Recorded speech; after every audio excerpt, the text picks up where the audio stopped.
राम, जोगी जी को जय श्री राम, जोगी जी को जय श्री राम, जोगी जी को जय श्री राम। स्वागत है, स्वागत है, स्वागत है, स्वागत है। जोगी जी को जय श्री राम। जोगी जी हमारे बीच में पहुंच चुके हैं, जोरदार तरीके से जवाब दें। जोगी जी को जय श्री राम, जोगी जी को जय श्री राम। आदरणीय जोगी जी हमारे बीच आ चुके हैं, सभी खड़े होकर जवाब देंगे। जोगी जी को जय श्री राम, जोगी जी को जय श्री राम। स्वागत है, स्वागत है, स्वागत है, स्वागत है, स्वागत है, स्वागत है। जोगी जी को जय श्री राम। यही तो शॉट है बस। स्वागत है भाई, स्वागत है, स्वागत है भाई, स्वागत है। जोगी जी को जय श्री राम, जोगी जी को जय श्री राम, जोगी जी को जय श्री राम। स्वागत है भाई, स्वागत है। जोगी जी को जय श्री राम, जोगी जी को जय श्री राम। स्वागत है भाई, स्वागत है। चलिए पीछे हो जाओ। स्वागत है भाई, स्वागत है। जोगी जी को जय श्री राम, जोगी जी को जय श्री राम, जोगी जी को जय Shri Ram. Photo driver photo. स्वागत है भाई, स्वागत है। चलिए थोड़ा आगे खिंचना। जोगी जोगी जोगी जोगी।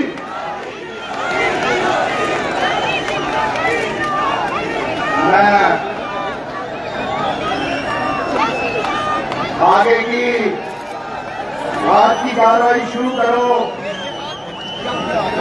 हम सबके बीच में जिस घड़ी का, जिस शख्सियत का इंतजार था, वो हमारे बीच में उपस्थित है।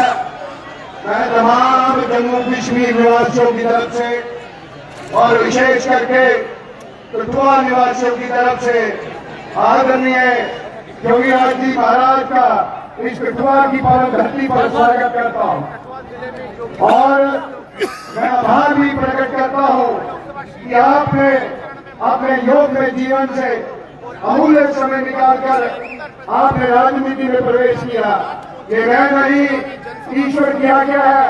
वेदों में ईश्वर ने कहा कि योगी का धर्म है, योगी का कर्तव्य है धर्म की स्थापना करना। योगी का कर्तव्य है कि अगर शस्त्र चुनाव की जरूरत पड़े राष्ट्र और समाज के लिए तो योगी का जरूरी कर्तव्य है। योगी जी का यही कर्तव्य है कि अगर देश निर्माण, राष्ट्र निर्माण, विश्व निर्माण के लिए अगर राजनीति में प्रवेश करना पड़े तो वो कर्तव्य भी योगी जी का है। आज ऐसे योगी महाराज हमारे बीच में इस कठुआ की धरती पर पहली बार आए हैं। मैं सब लोगों से निवेदन करूंगा, आगे वालों से, पीछे वालों से, कि तारीफ के गड़गड़ाहट से अपने अपने स्थान पर खड़े होकर माननीय योगी जी का स्वागत करें। हाँ, मैं निवेदन करूंगा माननीय हमारे सांसद प्रत्याशी डॉक्टर जितेंद्र सिंह जी से कि आदरणीय योगी आदित्यनाथ जी के ऊपर दोगला पगड़ी पहना कर उनका सम्मान करें। यार चलिए। मैं निवेदन करूंगा जिला अध्यक्ष गोपाल महाजन जी से कि डॉक्टर जितेंद्र सिंह जी को पगड़ी पहनाकर स्वागत करें। बसोली के चंडी पीछे जा। चंडी बसोली के जिलाध्यक्ष दर्शन जी, मेरा निवेदन रहेगा कि प्रदेश अध्यक्ष रविंद्र रैना जी को दोगली पगड़ी पहनाकर स्वागत करें। हो गया दिनू मैं क्योंकि समय बहुत कम है, मैं अपने सांसद डॉक्टर जितेंद्र सिंह जी को मंच पर आमंत्रित करने से पहले आज माननीय उत्तर प्रदेश के मुख्यमंत्री हमारे बीच में है, तो एक वाक्य शेयर मैं निवेदन करूंगा कि जिलाध्यक्ष गोपाल महाजन जी मंच पर आए अपने स्वागत भाषण के लिए। धन्यवाद राजीव जी। आज का ये दिन के लिए बहुत बड़ा दिन है। आदरणीय योगी जी का बहुत बहुत स्वागत हम लोग करते हैं। उनके साथ हमारे यहाँ के सांसद एवं तीसरी बार हमारे यहाँ से प्रत्याशी डॉक्टर जितेंद्र सिंह जी, एक बार इनका भी हम लोग यहाँ पर बहुत बहुत स्वागत करते हैं। आदरणीय हमारे प्रदेश अध्यक्ष रविंद्र रैना साहब, जिनकी वजह से आज ये पूरा जनसमूह जो है भारतीय जनता पार्टी के कार्यकर्ताओं की वजह से आज ये सारा पंडाल और पूरा कठुआ यहाँ पर आया हुआ है। आदरणीय व्यक्ति का भी बहुत बहुत स्वागत हम लोग करते हैं। आदरणीय अशोक जी का और मंच पर जितने भी हमारे सभी बड़े नेतागण, आदरणीय डॉक्टर जितेंद्र सिंह साहब और यहाँ पर उपस्थित सभी कठुआ निवासी, जहाँ पर आए हुए मातृशक्ति नौजवान साथी, मैं देख रहा हूँ बड़ी संख्या में लोग इस क्षण का, इस पल का इंतजार कर रहे थे। सड़कों पे भी लोग हजारों की संख्या में खड़े हुए हैं। तो कहीं ना कहीं ये प्रतीत होता है भारतीय जनता पार्टी के साथ आदरणीय प्रधानमंत्री जी के पर और आदरणीय योगी जी पर ये जनता जो है बहुत बड़ा विश्वास करती है। एक बार फिर से पुनः मैं आदरणीय योगी जी का बहुत बहुत धन्यवाद करता हूँ, अभिनंदन करता हूँ। आप अपना कीमती समय निकाल कर इस कठुआ की धरती पर यहाँ पर पहुंचे। एक बार बहुत बहुत धन्यवाद। जय हिंद, जय भारत। माननीय हमारे प्रत्याशी डॉक्टर जितेंद्र जी को मैं मंच पर आमंत्रित करूं। माननीय चीफ मिनिस्टर साहब यहाँ बैठे हैं। मैं एक वाक्य बताना चाहता हूँ कि आप 14 में चुनाव में थे तो डॉक्टर साहब ने कहा, मेरे को लगता है कि कठुआ के लोगों का बहुत बड़ा समर्थन हमारे पक्ष में है। और उन्होंने तब एक वादा किया था कि अगर कठुआ ने मन बनाया है तो कोई ताकत नहीं कि हमें कहीं यहाँ से जिता कर ना भेजे। मगर इन्होंने कहा है अगर कठुआ ने मन बनाया है, मेरा वादा है कि कठुआ न्यूक्लियस रहेगा। इस पार्लियामेंट्री कॉन्स्टिट्यूंसी में माननीय मुख्यमंत्री साहब, डॉक्टर साहब ने हमें मेडिकल कॉलेज देने का काम किया, डॉक्टर साहब ने हमें इंजीनियरिंग कॉलेज देने का काम किया, डॉक्टर साहब ने हमें शॉप प्रखंडी देने का काम किया, डॉक्टर साहब ने हमें उच्च मल्टीपर्पज प्रोजेक्ट देने का काम किया। विशेष रोड का इंफ्रास्ट्रक्चर, हेल्थ का इंफ्रास्ट्रक्चर, एजुकेशन का इंफ्रास्ट्रक्चर सारे कार्य किए हैं। ऐसे डॉक्टर साहब को जब मैं मेंटेन करूँ, मैं नारा लगाऊंगा, doctor Jitendra Singh, doctor Jitendra Singh. Adityanath has arrived here. He is going to campaign for BJP candidate Dr. Jitendra Singh. Udhampur goes to the polls in the first phase of Lok Sabha election. Kathua की इस पावन धरती पर The BJP शूरवीर शहीदों की बलिदान भूमि पर campaigners here in Jammu and Kashmir. बाबा प्रसाद मुखर्जी, पंडित प्रेमदास रोगा, ठाकुर बलदेव सिंह की कर्म भूमि पर Lok Sabha seat. हिंदुस्तान के मकबूल तरीन नेता, देश के सबसे लोकप्रिय मुख्यमंत्री, भारतीय जनता पार्टी के शीर्ष नेतृत्व और हम सबके दिलों की धड़कन माननीय योगी आदित्यनाथ महाराज जी का मैं नमन करके, प्रणाम करके, सिर झुका करके स्वागत करता हूँ अपनी तरफ से, कठुआ वासियों की तरफ से बहुत बहुत अभिनंदन। District of Jammu and Kashmir. महाराज जी, इससे पहले कि मैं कुछ और कहूँ, मुझे आपके आगे व्यक्तिगत आभार मैं जानता हूँ आप बहुत व्यस्त हैं। उत्तर प्रदेश में भी पहले फेज का चुनाव है, आपका समय वहाँ भी मांगा जा रहा है, लेकिन इन सब कठुआ वासियों के आग्रह पर मेरे मात्र एक फोन कॉल करने पर आपने अपनी स्वीकृति दी। इसका आभार हम बड़े लंबे समय तक याद रखेंगे, हम रेडी रहेंगे। महाराज जी, कठुआ की ये नगरी एक ऐतिहासिक नगरी है। कठुआ का इतिहास भारतीय जनता पार्टी, भारतीय जनसंघ और दूसरी ओर आजाद हिंदुस्तान के इतिहास के साथ ओतप्रोत है। जिस स्थान पर हम इस समय बैठे हैं, जिस घमासान पर आप विराजमान हैं, इससे कुछ ही मील की दूरी पर लगभग 70 वर्ष पहले बाबा प्रसाद मुखर्जी ने एक निशान, एक प्रधान, एक विधान का आह्वान करके अपनी गिरफ्तारी दी थी और फिर गिरफ्तारी में ही उनका स्वर्गवास भी हो गया। डॉक्टर मुखर्जी की इस कुर्बानी ने राष्ट्रवाद की जो ज्वाला प्रज्वलित की, वो आगे चल करके भारतीय जनसंघ के दिए की रोशनी बनी और उसी ने भारतीय जनता पार्टी के कमल को जन्म दिया। और इसीलिए 60-70 वर्ष कांग्रेस और उनकी सहयोगी दलों की सरकारें इस क्षेत्र की उपेक्षा करती रही। ये वंचित रहा। बड़ी बड़ी राष्ट्रीय परियोजनाओं को भी आगे बढ़ाने के बजाय रोक दिया गया। उदाहरण के तौर पर हमारी राष्ट्रीय शाहपुर कंडी परियोजना थी सिंचाई की, जिसके द्वारा हमें अपने हिस्से का दरियाए रावी का पानी नसीब होना था, उसको भी रोक दिया गया। लेकिन 2014 में माननीय मोदी जी के आने के बाद एक नया अध्याय आरंभ हुआ और आज 10 वर्ष के बाद इस लोकसभा कॉन्स्टिट्यूएंसी को देश की सर्वाधिक विकसित कॉन्स्टिट्यूएंसी में गिना जा रहा है। ये शायद मात्र एक ऐसी कॉन्स्टिट्यूएंसी है जिसमें केंद्र के सहयोग से 1 नहीं 2 नहीं 3 मेडिकल कॉलेज निर्माणित हुए। दुनिया का सबसे ऊंचा रेल का पुल भी इसी कॉन्स्टिट्यूएंसी में। एशिया की सबसे लंबी रोड की सुरंग जिरेमी नाचनी भी इसी कॉन्स्टिट्यूएंसी में। उत्तर भारत का पहला नमामि गंगा की तर्ज पर नदी सुंदरीकरण का देविका प्रोजेक्ट भी इसी कॉन्स्टिट्यूएंसी में। उत्तर भारत का पहला cable stayed bridge Atal Setu भी इसी कॉन्स्टिट्यूएंसी में। उत्तर भारत का पहला इंडस्ट्रियल बायोटेक पार्क भी इसी कॉन्स्टिट्यूएंसी में। 2 वंदे भारत, अनेकों नेशनल हाईवे, पावर प्रोजेक्ट्स,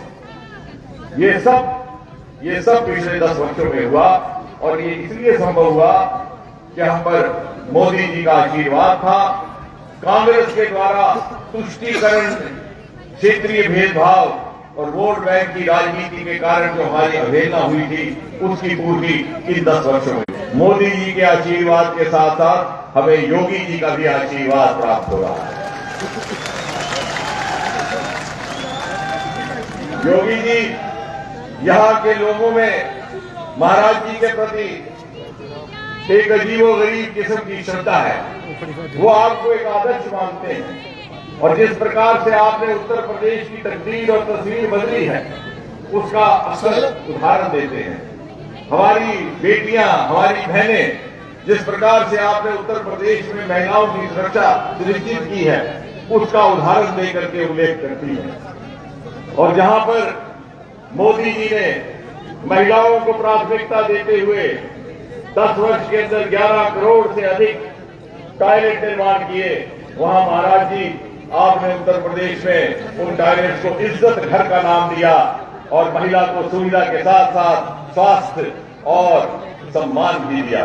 और यही कारण है कि नारी शक्ति में मोदी जी को लेकर के, योगी जी को लेकर के एक अद्भुत उत्साह है। ये लोग विशाल संख्या में जो जहां आप देख रहे हैं, ये सुबह से यहां बैठे हैं, आपके दर्शन को व्याकुल है, आपके बोल सुनने को बेचैन है। मुझे अधिकार नहीं मैं इस मंच पर बहुत देर तक खड़ा रहूं। मैं पूरी विनम्रता के साथ, पूरे मान के साथ महाराज जी आपको आपके संबोधन के लिए सादर आमंत्रित करता हूं। हमारे इंतजार की घड़ी खत्म हुई। मैं निवेदन करूंगा माननीय जय योगी जी को जय।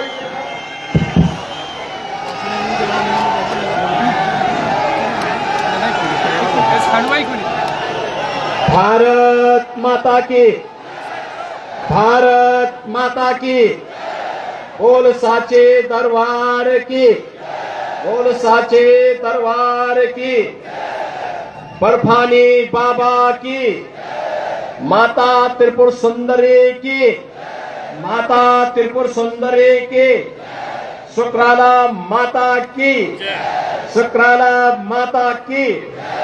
वंदे वंदे वंदे।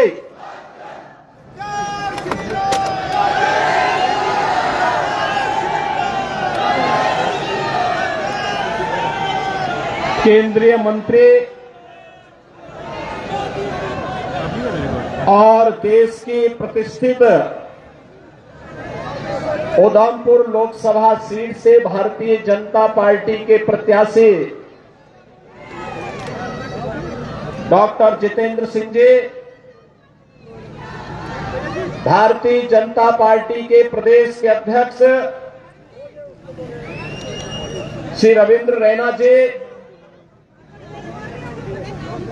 पूर्व deputy CM doctor Nirmal Singh ji, Bharatiya Janata party के प्रदेश संगठन महामंत्री श्री अशोक कौल जी, प्रदेश महासचिव डॉक्टर डीके मनाल जी, प्रदेश प्रवक्ता श्री राजीव जसरोटिया जी,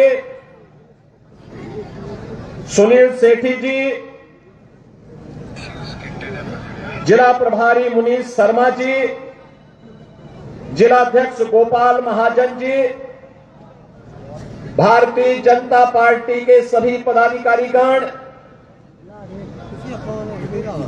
कठुआ से आए हुए मेरे सभी उपस्थित बहनों और भाइयों, आज इस पावन धरा को, जो हमारे सभी आराध्य देवों के साथ ही ऋषि मुनियों की साधना की पवित्र भूमि है, स्वतंत्रता संग्राम सेनानियों की भूमि है, एक भारत श्रेष्ठ भारत के लिए अपने आप को बलिदान करने वाले उन हुतात्माओं की भूमि है, स्वर्गीय बलदेव सिंह जी की भूमि है। इस धरा को नमन करते हुए मैं आप सबका हृदय से अभिनंदन करता हूं। बहनों और भाइयों, कल से ही वासंतिक नवरात्रि प्रारंभ हुई है। जगत जननी मां भगवती की उपासना का पर्व हमारा यह सनातन समाज वर्ष में 2 बार आदिशक्ति मां भगवती की उपासना करता है।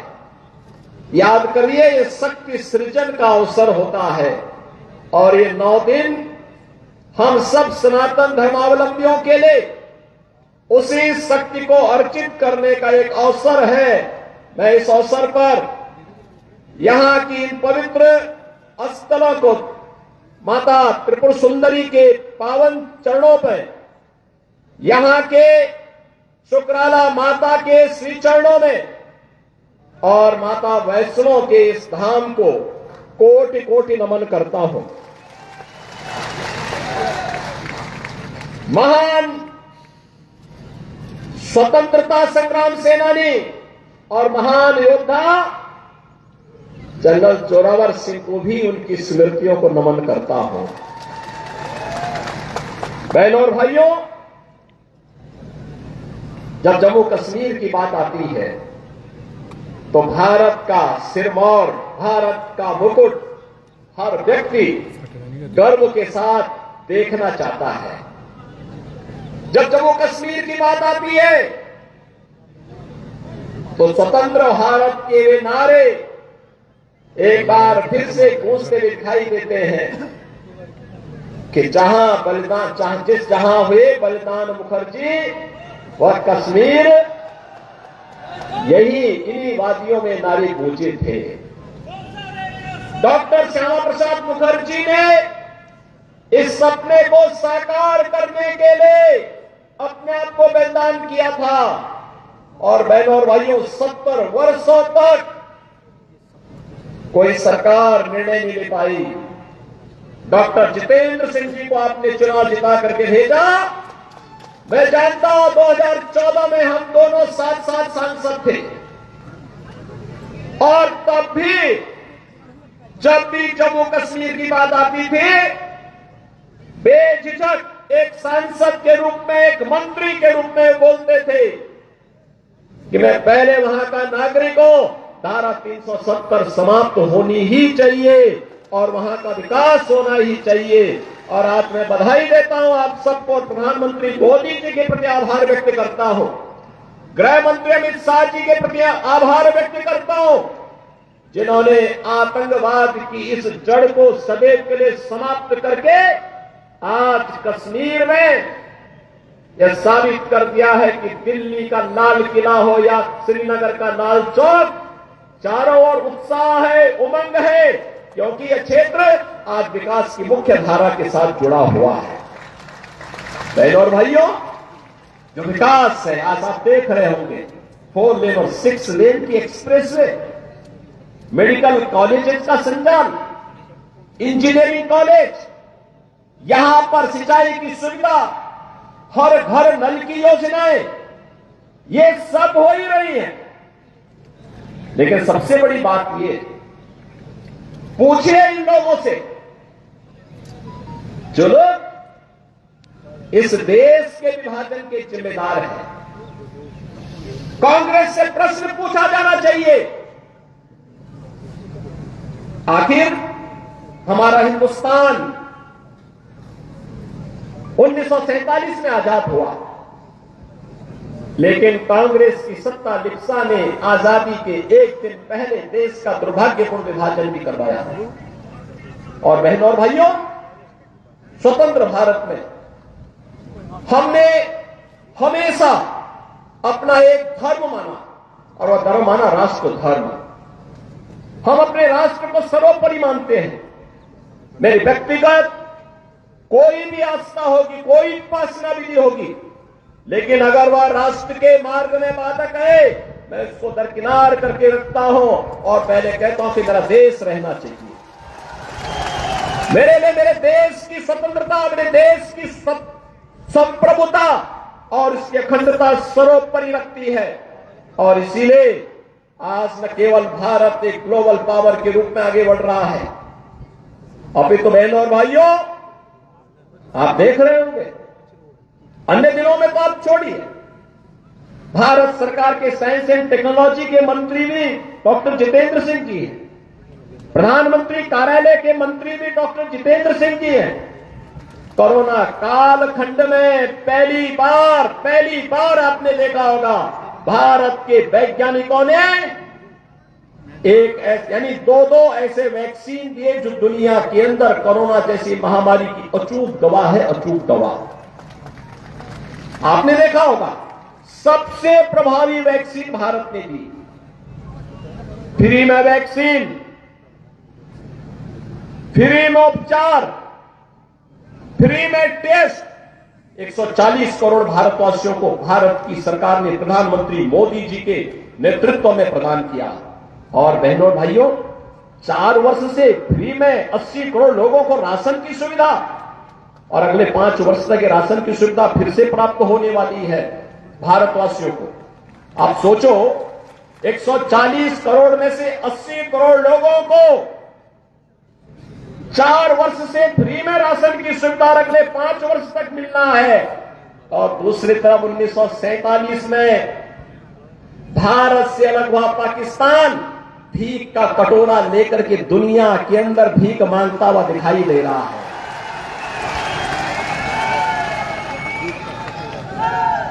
आज आप देख रहे होंगे बदलते हुए भारत को, ये जो नया भारत है, बहनों और भाइयों, इस नए भारत को आज आप देख रहे होंगे, एक भारत श्रेष्ठ भारत। इस भारत में भारत के 140 करोड़ लोगों का सम्मान भी है। दुनिया के अंदर आज भारतवासी कहीं भी जाता है, लोग बड़े सम्मान के साथ उसकी ओर देखते हैं। आज भारतवासी दुनिया के अंदर सम्मान प्राप्त कर रहा है। आज सीमाएं भी सुरक्षित हुई हैं। ऐसा नहीं कि अब कोई पाकिस्तान का व्यक्ति, कोई घुसपैठ करके हमारी सुरक्षा में सेंध लगाएगा, नहीं लगा सकता। अगर कहीं एक पटाखा भी फूट जाए ना, तो पाकिस्तान सफाई देता कि नहीं, मेरा इसमें हाथ नहीं है, क्योंकि उसे मालूम है अगर कुछ हो गया तो फिर उसको लेने के देने पड़ेंगे। और बहनों भाइयों, जब एक मजबूत सरकार होती है तो ऐसे होता है, सुरक्षा की पुख्ता व्यवस्था। कश्मीर में धारा 370 समाप्त करके यहां के आतंकवाद की समस्या का समाधान, देश के अंदर नक्सलवाद की समस्या का भी समाधान हो गया। सुरक्षा की बेहतर स्थिति है, इंफ्रास्ट्रक्चर, अत्याधुनिक इंफ्रास्ट्रक्चर आप देख रहे होंगे, कई highway, railway, metro, rapid rail, IIT, IIM, medical college, AIIMS जैसी सौगात आज देश को प्राप्त हो रही है। साइंस एंड टेक्नोलॉजी के नए नए केंद्र बन रहे हैं, अत्याधुनिक इंफ्रास्ट्रक्चर विकसित हो रहा है, बेहतरीन माहौल में भारत आगे की ओर बढ़ रहा है। और यही नहीं, इन सब स्थितियों को ध्यान में रखने के साथ ही गरीब कल्याणकारी योजनाओं की कोई सानी नहीं। आप देखते होंगे, न केवल जम्मू कश्मीर में, पूरे भारत के अंदर भी आप देखते होंगे 80 करोड़ लोग फ्री में राशन की सुविधा का लाभ प्राप्त कर रहे हैं। 60 करोड़ लोग आयुष्मान भारत में 5 लाख रुपए की स्वास्थ्य बीमा का कवर प्राप्त कर रहे हैं। 50 करोड़ लोगों को जनधन के अकाउंट खोले गए।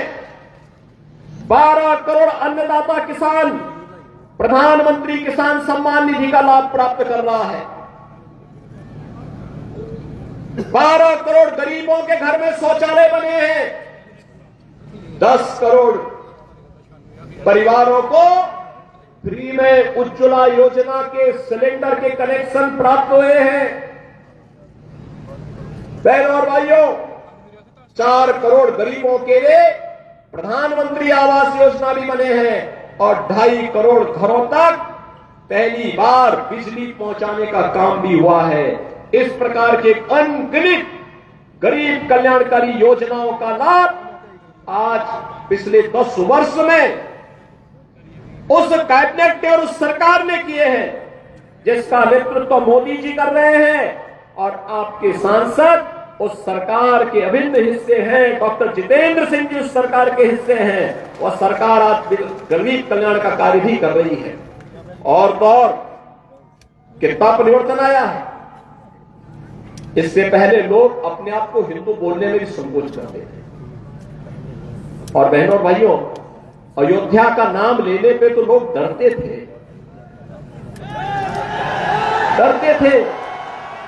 मुझे याद है, जब मैं 2017 में उत्तर प्रदेश का मुख्यमंत्री बना तो मैं अयोध्या चला गया।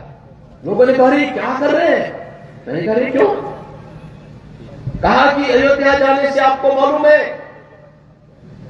तो कुछ लोग नाराज हो जाएंगे। मैंने कहा, कुछ लोग नाराज हो जाएंगे तो क्या मैं अपनी आस्था के साथ और जन आस्था के साथ खिलवाड़ कर दूं क्या? ये वोट बैंक के लिए नहीं हो सकता है। हमने कहा, अयोध्या में भव्य दीपोत्सव के आयोजन की तैयारी करो। और बहनों और भाइयों, अच्छी सरकार बनती है तो 500 वर्षों का इंतजार भी समाप्त हो जाता है। आप अयोध्या में राम मंदिर का निर्माण हुआ है ना, क्या ये काम कांग्रेस के लोग कर पाते क्या? अयोध्या में राम मंदिर का निर्माण कांग्रेस कर पाती क्या? बहनों और भाइयों, कांग्रेस ने तो कहा था कि राम हुए ही नहीं, कृष्ण हुए ही नहीं।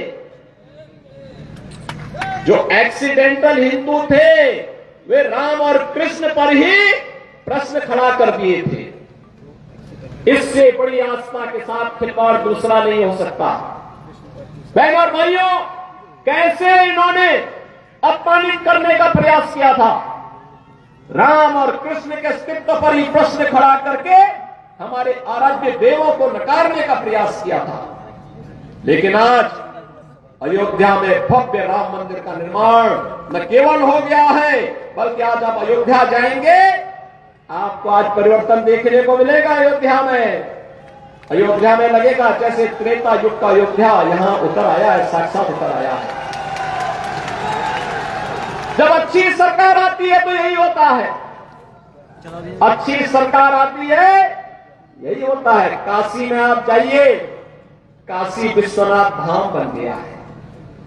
लोग बोलते थे काशी विश्वनाथ धाम संकरी गली थी, बामुश्किल 5 लोग जा पाते थे। आज 50,000 श्रद्धालु भी एक समय वहां आ जाए मंदिर परिसर में, कोई समस्या नहीं है, कोई समस्या नहीं है। आस्था का सम्मान कैसे होना चाहिए, यह कार्य भी आज देखने को मिल रहा है। नौजवानों के लिए रोजगार की व्यवस्था, जीविका की व्यवस्था कैसे होनी चाहिए, यह कार्य भी आज देश के अंदर बखूबी आगे बढ़ रहा है। और बहनों और भाइयों, यही नहीं, हमें सुरक्षा भी करनी है और देश को समृद्धि के नई ऊंचाइयों तक भी लेके चलना है। इस पर जो कार्य वर्तमान में हो रहा है, ये किसी से छुपा हुआ नहीं है, पूरा देश इस बात को जानता है। आपने देखा होगा, ये देश जब अपनी आजादी का अमृत महोत्सव मना रहा था, आजादी के 75 वर्ष पूरे हो रहे थे, देश उत्साह के साथ जुड़ा हुआ था और उस उत्साह को और दुगना कर दिया था जब जो ब्रिटेन लगभग 200 वर्षों तक जिस भारत पे शासन किया था, उस ब्रिटेन को पछाड़ करके प्रधानमंत्री मोदी जी के नेतृत्व में भारत दुनिया की 5वीं बड़ी अर्थव्यवस्था बना, 5वीं बड़ी अर्थव्यवस्था बना। और आज तो हम इसीलिए आए हैं, बहुत सारे लोग आएंगे आपके पास अपनी बात कहने के लिए, कोई जाति की बात करेगा, कोई क्षेत्र की बात करेगा, कोई भाषा की बात करेगा, कोई किसी अन्य बात की बात करेगा। हमें किसी बात में नहीं रुकना है, बहुत खोया है, अब पाने का समय आया है, अपने देश को मजबूत करने का समय आया है। कठुआ को विकास की मुख्य धारा के साथ जोड़ करके अपने वर्तमान और भावी पीढ़ी के लिए उज्जवल भविष्य देना है। और इसके लिए आवश्यक है जो कार्य यहां पे पिछले 10 वर्ष के अंदर, मैं सचमुच चौंका था जब मैं ऊपर से हेलीकॉप्टर से देख रहा था यहां का विकास किस तरीके से कोई सोचता था। यहां भी एक्सप्रेसवे से जुड़ेगा, यहां भी मेडिकल कॉलेज बनेंगे, यहां पे प्रौद्योगिकी संस्थान बनेंगे, यहां पे कुछ अच्छे सेंटर स्थापित होंगे। जम्मू कश्मीर को तो लोगों ने लावारिस छोड़ दिया था, भगवान भरोसे छोड़ दिया था।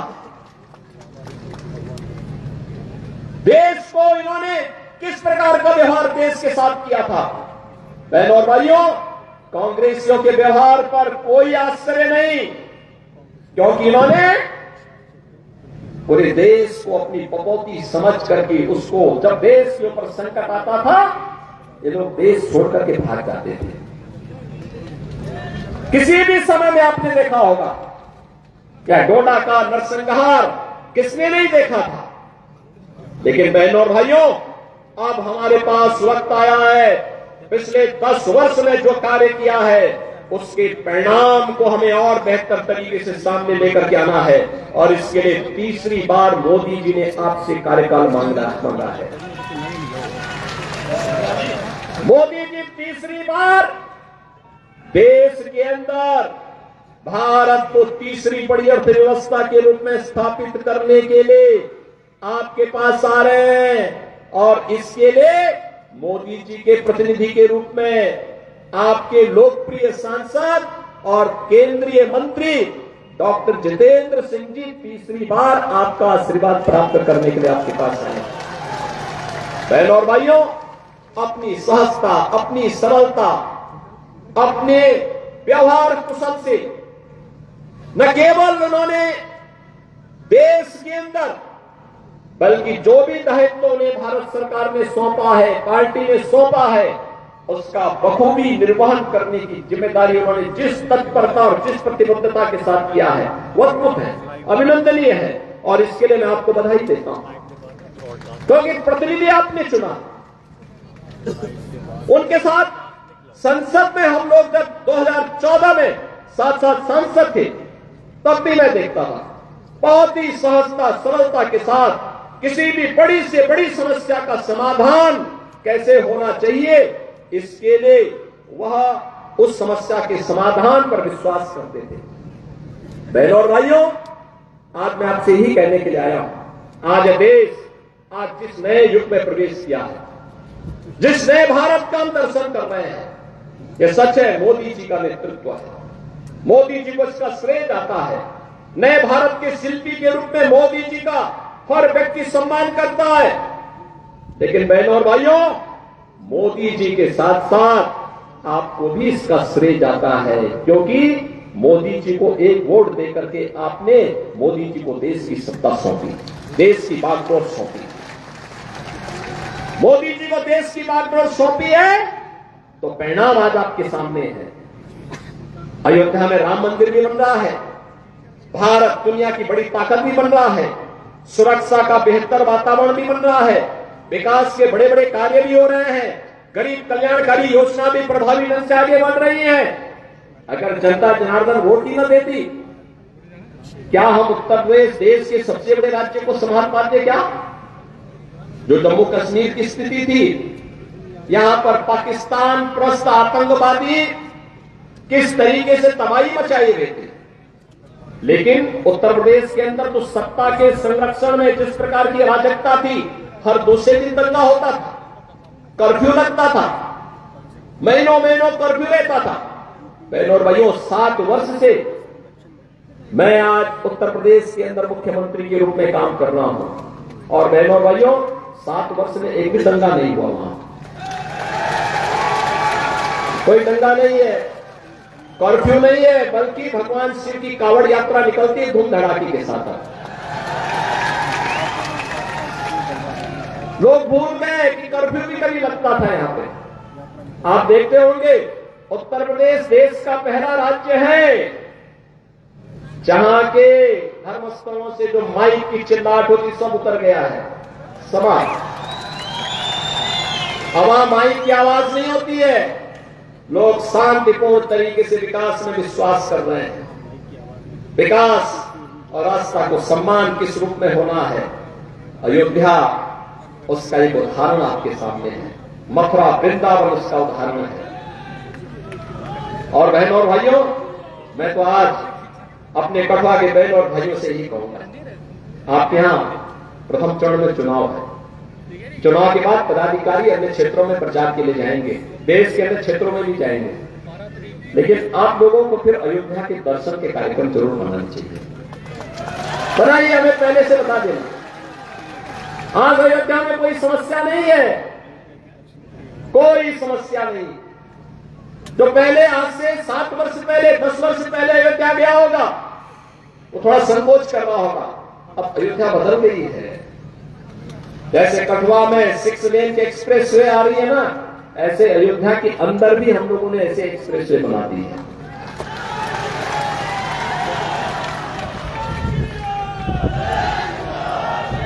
सुरक्षा का बेहतर वातावरण है।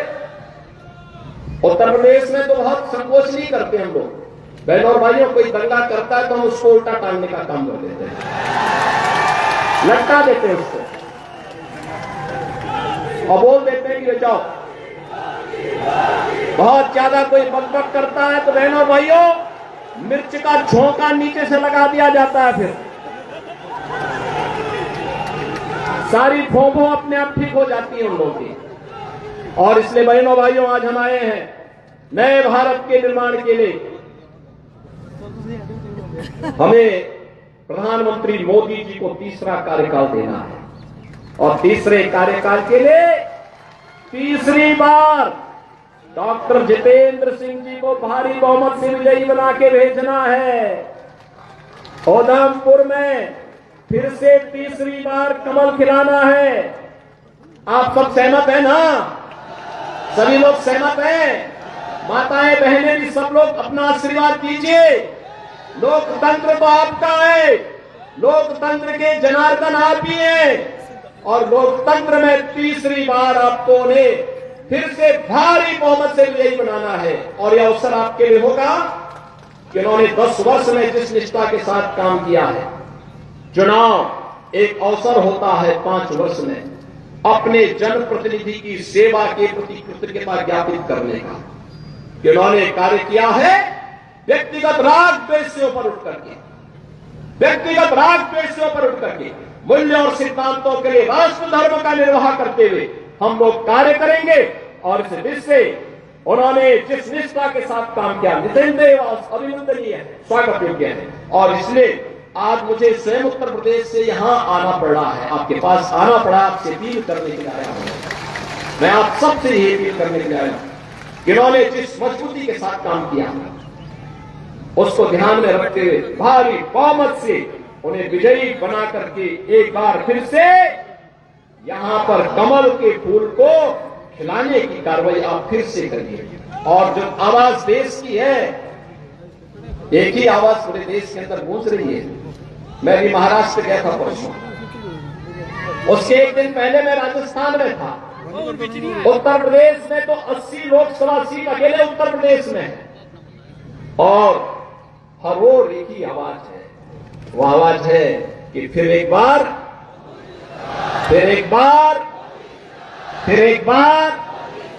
मोदी सरकार का, और अब की बार 400 पार। 400 पार के लिए सहमत है ना? देखो, डॉक्टर जितेंद्र सिंह जी चुनाव जीतेंगे, किसी को संदेह नहीं, लेकिन चुनाव में बढ़त इतनी होनी चाहिए कि उनको भी यहां के शेष परियोजनाओं के लिए उतनी ही ताकत मिल सके। जनप्रतिनिधि ये कहता है ना, बाद में सांसद ये कहता है कि भाई देखो, जनता ने एक बड़ी जिम्मेदारी दी है, अब इस कार्य को मुझे यहां कराना ही कराना है, और उस कार्य के लिए बढ़त इतनी आप दीजिए। आप सब करेंगे? सहमत हैं? सभी लोग सहमत हैं? सभी लोग सहमत हैं? तो मेरे साथ फिर बोलेंगे, भारत माता की, भारत माता की, भारत माता की, वंदे वंदे वंदे। अभिनंदन जी, सबका धन्यवाद करें। अभिनंदन जी,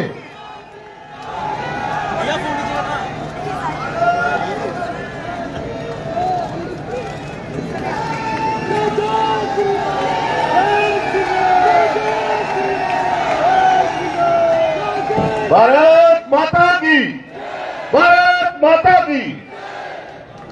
मैं जहां हमारे महाराज योगेंद्रनाथ जी का तहे दिल से धन्यवाद करता हूं कि ये जो जेके ड्यूटी पर रहे इस बार में वो आए, पूरी कठुआ की ओर से मैं उनका तहे दिल से धन्यवाद करता हूं। जितने भी हमारे माननीय जहां आए, मैं सबका धन्यवाद करता हूं, और जितनी हमारी जनता जनार्दन जहां आई, मैं सबका तहे दिल से धन्यवाद करता हूं।